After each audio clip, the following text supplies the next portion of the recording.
নমস্কার বন্ধুরা, আজ আমার ইউটিউব চ্যানেলে আমি একটা ম্যাজিক দেখাতে চলেছি। চায়ের জোরালো দাগ এক নিমেষে উধাও।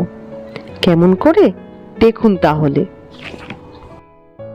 এখানে যে থার্মোস্টিলের চায়ের ফ্লাস্কগুলো দেখছেন, এটাতে আমি চা রেখে দিই। তো দীর্ঘদিন ধরে চা রাখার ফলে এখানে চায়ের দেখুন বেশ জোরালো একটা স্টেইন পড়ে গেছে। এইটাই আজকে আমি রিমুভ করে দেখাবো, খুব সহজ একটা উপায়ে। খুব বেশি কঠিন কিছু না, আর লাগেও খুব কম উপকরণ। একটু ভিনিগার, একটু বেকিং সোডা বা বেকিং পাউডার, ইনো, একটা ব্রাশ লাগবে, আর লাগবে একটু গরম জল। তো প্রথমে আমি ইনোটা দুটো থার্মোস্টিলের ফ্লাস্কেই দিয়ে দিলাম অল্প পরিমাণে।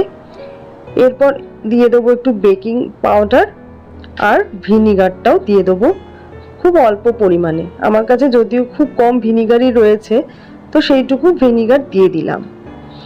এরপরে আমি এর মধ্যে গরম জল, বেশ ফুটন্ত গরম জল এর মধ্যে ঢেলে দেব।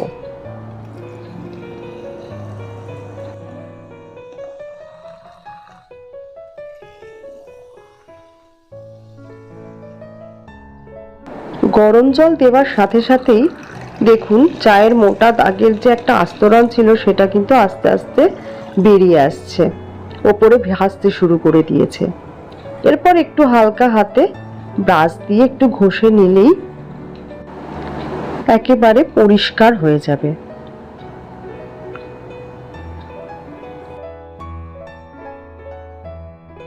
দেখুন ঠিক কতটা পরিমাণ ময়লা ভেতরে জমা হয়েছিল। আমি জলটা ফেলে দেখাচ্ছি, পুরো চায়ের কালার হয়ে গেছিল। এরপরে আপনারা আসল ম্যাজিকটা দেখবেন। এই দেখুন, ফেলার সাথে সাথেই ভেতরটা দেখুন কিরকম পরিষ্কার হয়ে গেছে, একেবারে নতুনের মতো। এরপর একটু যে কোনো লিকুইড সোপ অল্প একটু দিয়ে ভালো করে জল দিয়ে ভালো করে ধুয়ে নিলেই একেবারে পরিষ্কার মনে হবে, একেবারে নতুন ফ্লাস্ক কিনে এনেছেন।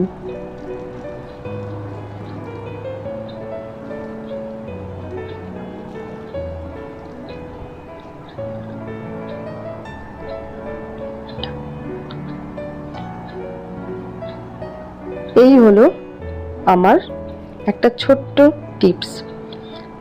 এরপর বোতলের ঢাকাটাও ভালো করে ক্লিন করে নিতে হবে।